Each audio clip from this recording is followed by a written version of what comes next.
Shalom, Daniel Ira.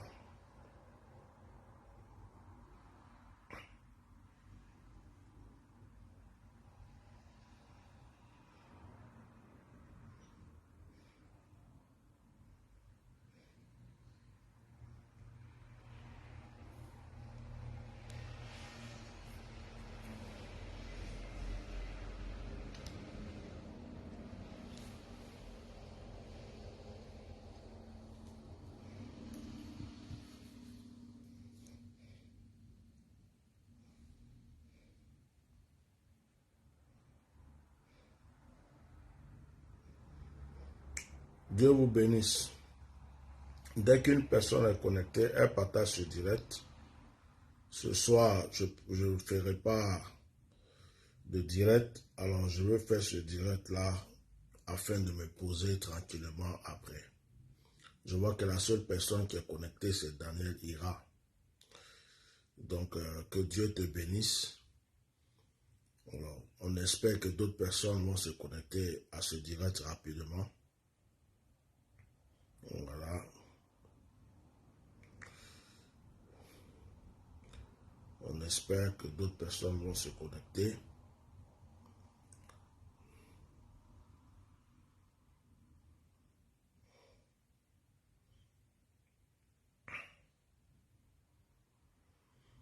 Je vais essayer d'aller très vite. Je vais essayer d'aller très vite. Alors, dès que tu es connecté, tu mets des cœurs. Dès que tu es connecté, tu partages, tu mets des cœurs. Voilà. Que Dieu soit loué, que le Seigneur soit béni. Voilà. Alors, je fais ce direct-là. Je m'adresse à l'église de Jésus-Christ, aux chrétiens. Les chrétiens de la Côte d'Ivoire. J'espère que quelqu'un va enregistrer ce direct pour le partager. Je pense qu'il est temps pour les enfants de Dieu, pour les chrétiens en Côte d'Ivoire, de s'unir. Parce que on remarque que dans tous les problèmes qui se sont passés en Côte d'Ivoire, certaines personnes accusent les chrétiens, accusent l'Église. Et quand on parle d'Église, on ne parle même pas de l'Église catholique. Parce que les églises dont on parle, ce sont les églises évangéliques. Ce sont les églises évangéliques. Et aujourd'hui, beaucoup de personnes sont rentrées dans le mysticisme, dans l'idolâtrie. Beaucoup de personnes ont le pouvoir, ont des positions, parce que ces personnes-là ont pris des pouvoirs mystiques, des pouvoirs démoniaques. Donc la seule chose qui les combat aujourd'hui, les seules personnes qui les dérangent aujourd'hui, ce sont les chrétiens. C'est la prière des chrétiens qui dérange certaines personnes aujourd'hui. Ce que je suis en train de vous dire est très important parce que depuis ce matin, mon esprit est fort là-dessus. Comme si les gens soient bénis à des grâces. Partagez le direct, invitez des personnes. Comme le direct n'était pas prévu, certaines personnes ne sont pas connectées. Comme si des réunions sont faites, les gens sont en train de voir et de se dire, qu'est-ce qu'on peut faire pour arrêter, pour réprimander ces églises évangéliques. Quand il y a des prophéties qui sortent, ça vient de l'église évangélique. L'ancien président Gbagbo Laurent avait été soutenu par les évangéliques. Et depuis qu'il y a eu le conflit en Côte d'Ivoire avec le président Gbagbo, l'église évangélique est visée. Mettez les cœurs, partagez le direct, mettez les cœurs. Mettez les cœurs, invitez, partagez le direct. Ce qui fait que il y a des pasteurs de l'église évangélique, eux, pour couper court, comme pendant le temps de l'esclavage, ils sont allés se lier, s'associer au pouvoir. Ils sont allés se lier, s'associer à certains pouvoirs. D'autres même sont rentrés dans la franc-maçonnerie. D'autres sont rentrés dans le mysticisme. D'autres sont rentrés dans beaucoup de choses pour que on les laisse tranquilles. Mais il y a un groupe de serviteurs de Dieu qui ne sont pas dans ces choses-là. Et ceux-là sont mal vus, ils sont visés. Je suis venu lancer un appel à l'église de Jésus-Christ, surtout en Côte d'Ivoire. Le Seigneur a dit dans sa parole, vous êtes le sel de la terre et la lumière du monde. Vous êtes le sel de la terre et la lumière du monde. Lorsqu'il y a la lumière du Saint-Esprit, il y a la lumière de Dieu quelque part, les ténèbres ne peuvent pas surmonter. Je ne parle pas des autres pays. Les chrétiens du Togo ne sont pas menacés. Les chrétiens du Bénin ne sont pas menacés. Les chrétiens je sais pas, de d'autres pays, comme le Congo, tout ça, ils ne sont pas menacés. Mais je parle des chrétiens précisément de la Côte d'Ivoire. Il est temps de vous unir. Je demande aux archevêques, je demande aux bishops, je demande à tous ceux qui sont à la tête des communautés évangéliques, laissez vos litiges de côté, laissez vos jugements de côté, laissez vos doctrines, votre manière de voir de côté. Ce que je suis en train de vous dire là, j'entends des cris, j'entends des pleurs. Si vous ne faites pas attention, les gens vont trouver des stratégies pour commencer à détruire beaucoup d'églises. Beaucoup d'églises vont se casser. Beaucoup de chrétiens vont retourner dans d'autres choses. Les gens veulent affaiblir l'église de la Côte d'Ivoire. Partagez ce direct. Ils veulent affaiblir l'église de la Côte d'Ivoire. Parce que l'église, étant forte, va empêcher certaines personnes de pouvoir avoir leur pouvoir diabolique qu'ils avaient pour régner et avancer. Si vous ne commencez pas à vous unir, et que vous êtes toujours en train de dire, oh, lui là il est comme ça, lui là il est comme ça, lui là il est comme ça, s'il vous plaît, mes frères, mettez vos principes de côté, unissons-nous. C'est le moment où l'église évangélique de la Côte d'Ivoire doit s'unir pour devenir comme une seule personne. J'interpelle, puisqu'ils ont nommé l'archevêque Guy Vincent Kodia sur, je ne sais pas, le truc des prophètes, des évêques, président des évêques. Je ne parle pas de Makoso ici. Lui, je ne le considère pas comme un pasteur. Il n'est pas président des pasteurs. Il y a certains gens qu'il a recrutés pour faire croire qu'il est pasteur. Je ne parle pas de lui. Je parle de Papa Dion Robert. Je parle de tous ceux qui sont reconnus vraiment comme des serviteurs de Dieu en Côte d'Ivoire. Et de tous les responsables des églises évangéliques. Il est temps de vous unir. Il est temps de vous unir. Commencez à vous unir. Décrétez des moments de jeûne de prière. Des moments de jeûne de prière, ça peut être détonnant. Ça peut être ce mois-ci ou cette semaine. C'est cette église qui jeûne. L'autre semaine, c'est cette église qui jeûne. L'autre semaine, c'est cette église qui jeûne. Des veilles de prière. Cette semaine, c'est cette église qui fait les veillées. les autres viennent la soutenir. L'autre semaine, c'est l'autre qui fait les veillées. Et deux fois, vous vous retrouvez dans des espaces. Vous vous retrouvez dans des espaces ouverts. Et puis vous êtes tous là, chaque communauté est là, comme si c'était un meeting. Vous venez vous rassembler pour Jésus-Christ. Vous faites le programme, les pasteurs qui doivent prêcher, ceux qui doivent faire la modération.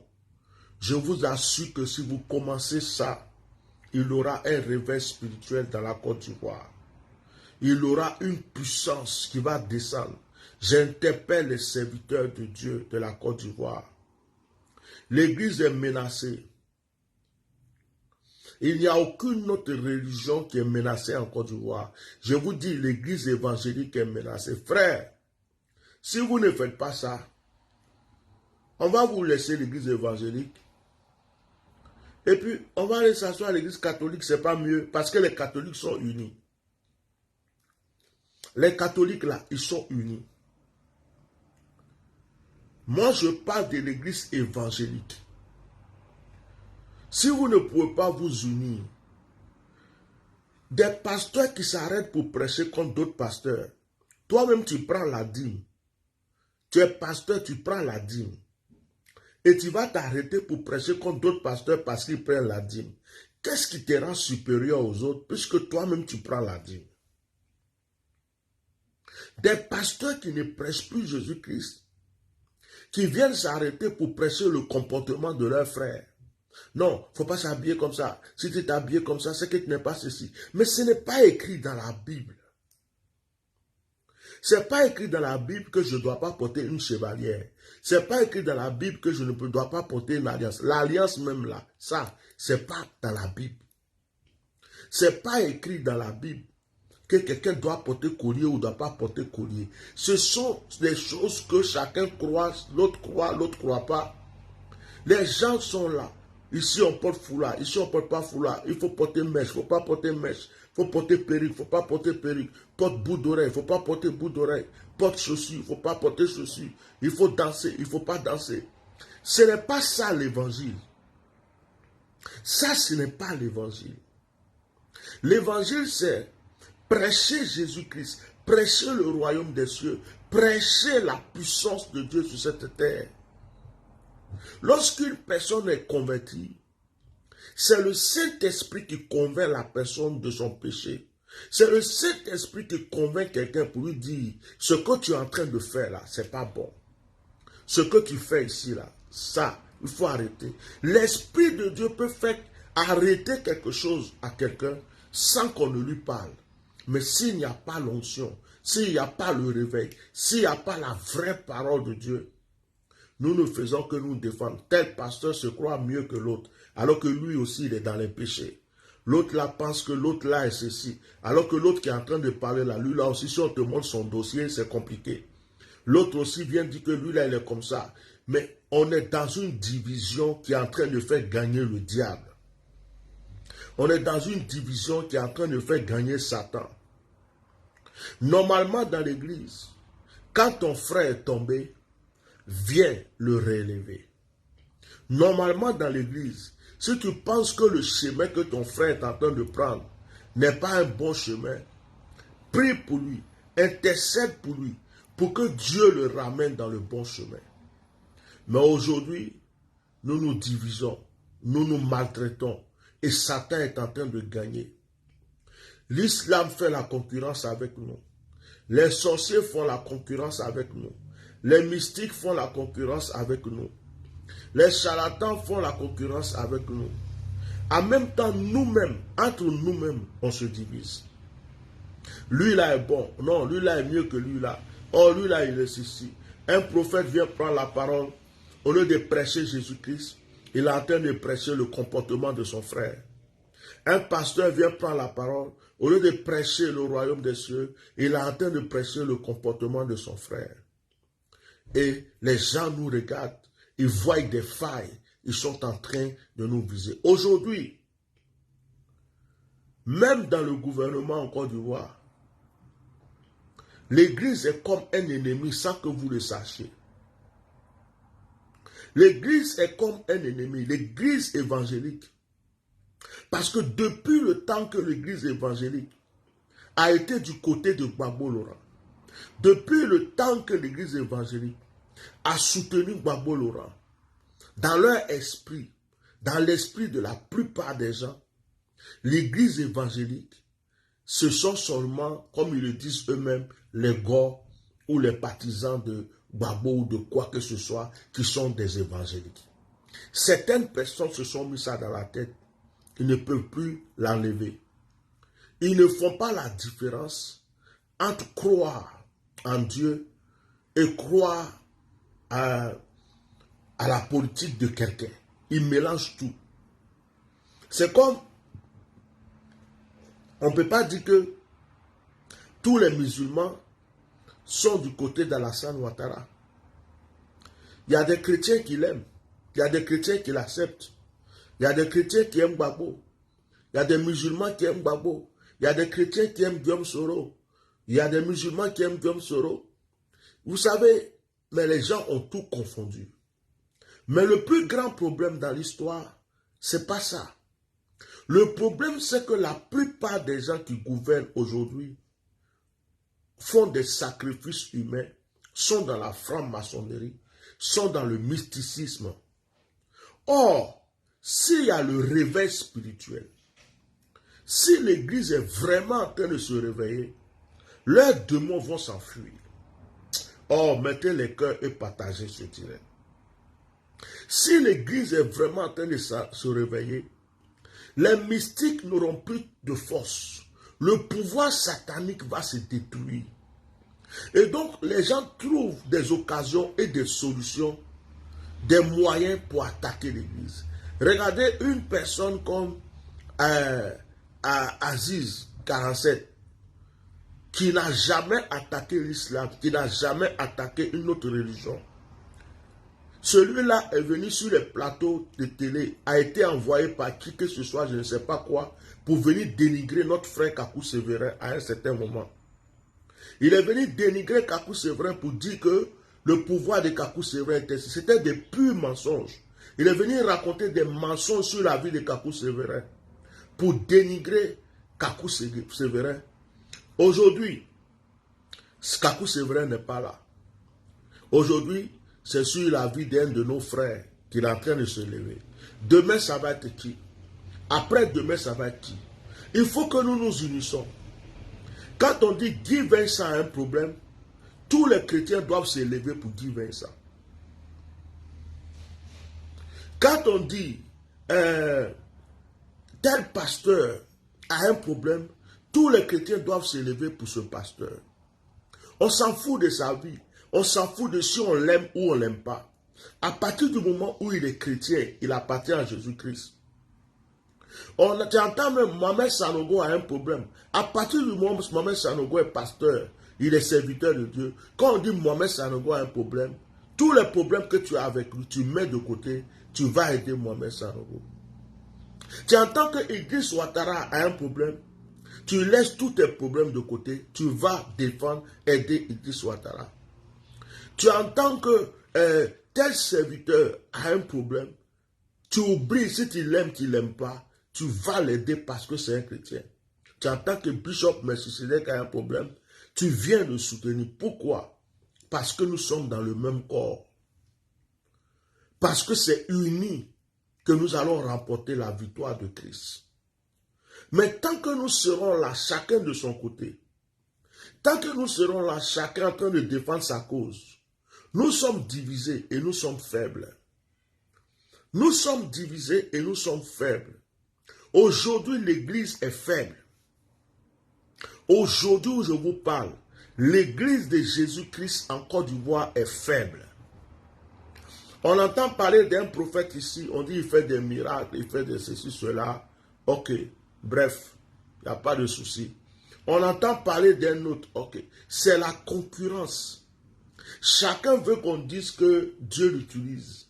Dès qu'un commence à prophétiser, l'autre aussi va venir se forcer à vouloir prophétiser. Dès qu'un commence à faire des miracles, l'autre aussi va venir se forcer à montrer que lui peut faire des miracles. On ne se soutient pas. Regardons notre corps. Le pied n'est pas pareil à la main. Les bras ne sont pas pareils aux pieds. La tête ne peut pas être pareille au cou. Le cou ne peut pas être pareil à la tête. On a des endroits très utiles, comme quand tu vas aux toilettes. Si tu n'avais pas ce qui est en bas là, dans tes fesses, pour ne pas dire de gros mots, tu ne pouvais pas aller aux toilettes. Même les petits poils de nos fesses là, ils jouent un rôle. Les poils de nos nez qui sont cachés qu'on ne voit pas sont utiles parce que s'ils n'étaient pas là, on allait avoir des problèmes. Tout ce que Dieu a mis dans le corps joue un rôle. Mais aujourd'hui, c'est le visage seulement on regarde. On regarde la peau. On regarde certaines choses qui sont visibles. Mais quand tu es habillé là, tout ce qui est caché dans ton corps, ça fait partie de ton corps et ça joue un rôle dans ton corps. Dans l'église, il y a des intercesseurs, il y a des serviteurs de Dieu, des servants de Dieu, il y a ceux qui sortent, il y a ceux aussi qui donnent, il y a ceux qui soutiennent, il y a ceux, tout est dans l'église, c'est ce qui fait le corps de Christ. On dit bien le corps du Christ. Tout le monde ne peut pas être pareil dans le corps du Christ. Parce que c'est un corps. La main ne peut pas devenir le pied. Le pied ne peut pas devenir la main. La tête ne peut pas remplacer le pied. Sinon, tu deviens une autre personne, un monstre. Mais c'est ce que nous voulons dans l'église. Tout le monde veut être prophète. Demain, c'est pasteur qui est à la mode. Tout le monde veut être pasteur. Quand c'est évangéliste, tout le monde veut être évangéliste. On ne se laisse pas utiliser par l'esprit pour faire ce que Dieu attend vraiment de nous. Mais on marche par concurrence. Et aujourd'hui, le diable est en train de nous dominer. Je dis aux chrétiens de la Côte d'Ivoire, si vous croyez que vous êtes en paix, vous n'êtes pas en paix. Si demain, on dit qu'il y a un problème en Côte d'Ivoire, les gens vont attaquer beaucoup les églises. Si demain, on dit qu'il y a un problème en Côte d'Ivoire, les gens vont rentrer dans les églises. Beaucoup de pasteurs vont avoir des problèmes. Ce que je vous dis aujourd'hui, écrivez la date. C'est le moment de vous unir. C'est le moment de rester unis. C'est le moment de commencer à créer une atmosphère de prière, d'union, de rassemblement. Oublions nos litiges, oublions nos incompréhensions, oublions ce qu'un tel a dit, un tel a fait, ce qu'un tel voit, ce qu'un tel ne voit pas. Oublions, je suis celui-là, je suis celui-là. Il n'y a pas plus divisé en Côte d'Ivoire ou dans le monde entier que les églises évangéliques. Mettez des cœurs. Il n'y a pas plus divisé que les églises évangéliques. Il n'y a pas plus divisé que les églises évangéliques. L'église évangélique est trop divisée. Trop divisée. Il peut y avoir deux églises dans le même quartier qui sont presque collées. Des fois, les deux pasteurs ne se parlent pas ou ne se connaissent même pas. Concurrence. C'est Jésus-Christ qui est mort pour nous à la croix. Le royaume des cieux, c'est lui qui donne. Les âmes ne sont pas sauvées pour nous. Les âmes sont sauvées pour Dieu. Mais pourquoi la concurrence entre nous? Pourquoi nous comporter comme si c'est nous qui sommes morts à la croix? Comme si les âmes qu'on gagne là, ce sont nos âmes. Ce sont les âmes du Seigneur. Mais il y a trop de concurrence, trop de jalousie. Beaucoup de serviteurs de Dieu sont devenus des sorciers. Beaucoup de servants de Dieu sont devenus des sorciers. Il y a des pasteurs qui peuvent tuer un de leurs collègues parce que quelqu'un lui a donné dîme. Parce qu'un de leurs fidèles lui a donné dîme. Ils peuvent détruire sa réputation, détruire son église, détruire sa vie. Parce qu'un de leurs fidèles est allé payer dîme chez lui. Et vous voulez que le diable nous laisse? Il voit nos failles. Les gens sont en train de faire des réunions dans les loges. Ils sont en train de faire les réunions dans leurs coins secrets pour savoir comment éliminer l'église évangélique en Côte d'Ivoire. Vous ne faites pas attention, ils vont créer des décrets et des lois, des choses bizarres sur vous. Ce que je vous dis là, ne le prenez pas au sérieux. Vous verrez les conséquences. Les gens vont faire exprès pour commencer à casser des églises. Ils vont faire exprès pour commencer à arrêter des pasteurs. Faire exprès pour commencer à créer des problèmes à des leaders. Pour disperser le corps de Christ.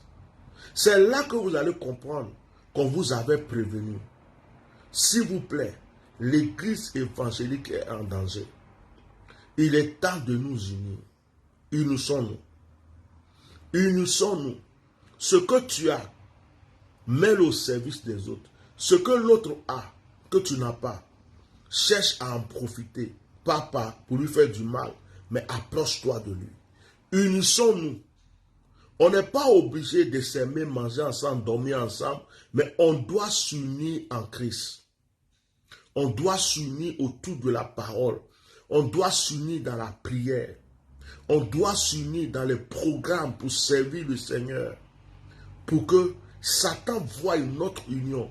Les mystiques voient notre union. Les démons voient notre union. Ceux qui veulent nous faire du mal voient notre union. Et nous laissent tranquilles. Vous voyez, les lions là, ils sont forts. Où il y a des animaux qui sont très forts. Mais la plupart du temps, c'est quand les animaux sont en troupeau qui sont très forts. Un troupeau de bœufs peut faire fuir un lion qui est seul, qui est venu les attaquer. Un troupeau de bœufs peut écraser la tête d'un lion le plus furieux de la forêt. Lorsque il y a l'union, que tout le monde est uni, on ne voit plus de faibles. Là, la force est là. On peut vaincre qui on veut. Aujourd'hui, là, vous allez remarquer, hein, même dans des commentaires sur certaines pages politiques, vous les chrétiens là, vous avez salué le pays, vous les chrétiens là, c'est à cause de vous, vous les chrétiens. Les paroles que les gens disent viennent de leur cœur. Les intentions et les pensées que les gens ont, il faut ressortir ça de leur bouche. Nous sommes des frères et sœurs, nous avons accepté Christ, nous sommes unis. Et si nous sommes unis, manifestons cette union, arrêtons nos divisions. Il est temps de vous rassembler. Que tous les leaders de l'église de la Côte d'Ivoire commencent à s'élever, créer des moments de veillée, de proclamation, des croisades. Visitez-vous les uns les autres. Faites comme dans les années passées, dans le réveil. Dans les années 93, 94, 95, il y a eu un réveil en Côte d'Ivoire. Que ce réveil revienne. Restons unis, qu'on entende que les chrétiens évangéliques sont unis. Vous allez voir que le diable va plier ses affaires. Parce que Satan ne peut pas demeurer là où il y a l'union. Parce que là où il y a l'union, il y a le feu. Là où il y a l'union, il y a la puissance. Là où il y a l'union, il y a les ossements. Là où il y a l'union, il y a la gloire. J'interpelle tous mes frères, serviteurs de Dieu, les pères, les frères, les amis, serviteurs de Dieu. S'il vous plaît, nous n'avons rien à prouver. Il n'y a pas un qui est plus fort que l'autre. Il n'y a pas un qui est plus puissant que l'autre. Ce qui est en nous, c'est la puissance de Dieu. Ce qui est en nous, c'est l'Esprit de Dieu. Oublions notre corps, notre nature, notre manière d'être. Oublions le fait que celui-là est gros, celui-là est mince, celui-là est petit, celui-là a dit ça, celui-là s'habille comme ça, celui-là fait... Oublions tout ça. Regardons Christ qui est en nous et unissons-nous pour l'amour de Christ. Il y a des âmes aujourd'hui qui sont perdues, qui ont besoin de nous. Il y a des âmes qui sont perdues. Certains retournent dans le monde. Certains vont à l'islam. Certains vont dans d'autres religions parce qu'ils sont perdus. Nous ne sommes pas unis. Nous devons être unis. L'église de la Côte d'Ivoire doit être unie. L'église évangélique de la Côte d'Ivoire doit s'unir. Arrêtons les tapages de division, s'il vous plaît. Quand tu vois qu'il y a un frère qui a un problème, courez tous à son secours. Vous voyez qu'il y a une église qui a un problème, courez tous. Unissons-nous. Unissons-nous. Sauf si vous tous, vous êtes aussi du côté du diable maintenant. Excusez-moi de dire ça. Ils ont égorgé un jeune dans une église. Ils ont défendu les gens d'en parler. On casse des églises, on ne vous entend pas parler. On prend des pasteurs, on les jette en prison, des prophètes, vous ne défendez rien. Un chrétien a un problème, on ne vous voit pas réagir. Bon, est-ce que vous êtes tous achetés? Est-ce que vous êtes tous dans la franc-maçonnerie? Est-ce que vous êtes tous dans la Rose-Croix? Est-ce que vous êtes tous devenus aussi des mystiques? Est-ce que vous êtes tous allés prendre des gris-gris, des fétiches, des choses qui font que vous acceptez tout ce que Satan fait? Dans le cas contraire, frère, la terre de la Côte d'Ivoire vous interpelle. Le ciel vous interpelle. Et les âmes qui vous ont fait confiance pour vous suivre vous interpellent. Ils sont nous pour prêcher le réveil spirituel. Ils sont nous pour créer le réveil spirituel. L'église est visée. S'il y a un problème en Côte d'Ivoire, les chrétiens vont payer. S'il y a un problème en Côte d'Ivoire, là, il y a des gens, directement, c'est dans l'église, ils vont entrer. Si on dit demain, il y a, je ne souhaite pas. Si on vous dit demain, il y a une guerre en Côte d'Ivoire, une guerre civile, il y a un trouble en Côte d'Ivoire, il y a des gens, directement, c'est dans l'église, ils vont entrer. Ils vont, toi, tu es chrétien. Toi, tu es chrétien. Toi, tu es chrétien. Ce que je vous dis là, je parle en tant que prophète. Je sais ce que j'ai ressenti, je sais ce que j'ai vu. C'est pourquoi je viens m'asseoir pour vous dire. Et Dieu m'interpelle pour vous dire, unissez-vous. Vous êtes en danger. Chrétiens, unissons-nous. Si nous ne sommes pas unis, nous allons perdre. Si nous ne sommes pas unis, ils vont continuer à piétiner. Unissons-nous. Unissons-nous. Maintenant, je sais que la plupart d'entre vous, pour avoir la gloire, pour avoir le nom, pour avoir la foule, certains sont allés prendre des feux étrangers, certains sont rentrés dans la franc-maçonnerie, certains ont fait des pactes, certains ont des alliances démoniaques. Je suis désolé. Je suis désolé. Vous avez fait ça. Si vous pouvez vous rétracter, rétractez-vous. Si vous pouvez demander pardon à Dieu, faites-le maintenant. Parce que vous avez ouvert une porte et le diable est en train de dominer. Et lorsque le diable domine, c'est comme si l'œuvre de Christ est en train de prendre du recul. On a besoin de vous. Réveillons-nous. Que le Seigneur vous bénisse. Je pense que j'ai tout dit. Je n'ai rien à rajouter. Ceux qui sont venus en retard, vous pouvez revoir la vidéo et la partager. Excusez-moi, ça a été une vidéo surprise parce que ce soir, je ne voulais pas faire de direct, je vais me poser ce soir. Je me dis, il fallait que j'en parle maintenant et après je suis tranquille. Je suis désolé de vous avoir surpris. Réécoutez cette vidéo, partagez-la et que Dieu fasse que les serviteurs et les servantes de Dieu s'unissent. Si nous sommes unis, aucun démon ne peut résister devant nous. Aucun sorcier, aucun mystique, aucun pouvoir satanique.